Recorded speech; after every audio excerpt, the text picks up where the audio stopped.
के बीच सीमा तनाव के दौरान मंगलवार को हो रही रूस भारत चीन समूह की बैठक में विदेश मंत्री एस जयशंकर ने हिस्सा लिया। उन्होंने रूस और चीन से वैश्विक स्तर पर भारत की न्यायसंगत मांगों का समर्थन करने को कहा। बहुपक्षीय बैठक में द्विपक्षीय मुद्दे न उठाने की शिष्टता का ध्यान रखते हुए भारत ने चीन के साथ तनाव का सीधे तौर पर जिक्र नहीं किया।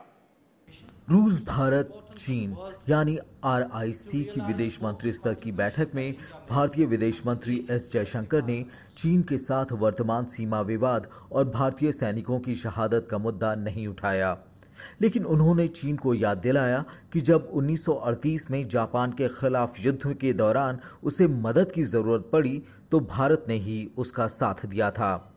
इस मौके पर एस जयशंकर ने महान डॉक्टर कोटनिस के योगदान और बलिदान को भी याद किया। If Indian personnel were conferred the Order of the Red Star, the medical mission led by Dr. Kotnis was a legend in China. So tomorrow, when our military contingent marches through the Red Square, it would be an affirmation of the difference that we made. विदेश मंत्री S Jaishankar ने दूसरे विश्व युद्ध के दौरान भारतीय सैनिकों के योगदान को याद किया और कहा कि दुनिया ने उन्हें उनका सही स्थान नहीं दिया। उन्होंने कहा कि वक्त है कि इतिहास को ठीक किया जाए। भारतीय विदेश मंत्री ने दूसरे विश्व युद्ध में चीन को दी गई सहायता का भी जिक्र किया।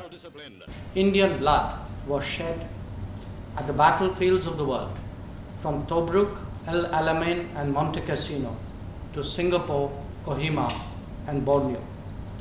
We helped keep key supply chains open to both your countries, one through the Persian corridor and the other across the Himalayan hump.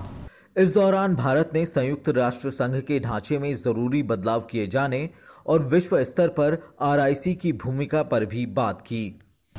The United Nations began with 50 members. Today it has 193.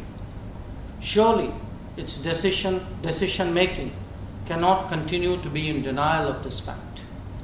We, the RIC countries, have been active participants in shaping the global agenda. It is India's hope that we will also now converge on the value of reformed multilateralism. विदेश मंत्री S Jaishankar ने अंतर्राष्ट्रीय नियमों का पालन और सहयोगी देशों के हितों की रक्षा जैसे संवेदनशील मुद्दों को भी उठाया। उन्होंने किसी भी देश का नाम नहीं लिया, लेकिन ये बात चीन और अमेरिका दोनों पर लागू होती दिखती है। ये सम्मेलन ऐसे वक्त हो रहा है जब पूरी दुनिया कोरोना महामारी से त्रस्त है, जिसके लिए अमेरिका चीन को जिम्मेदार बता रहा है।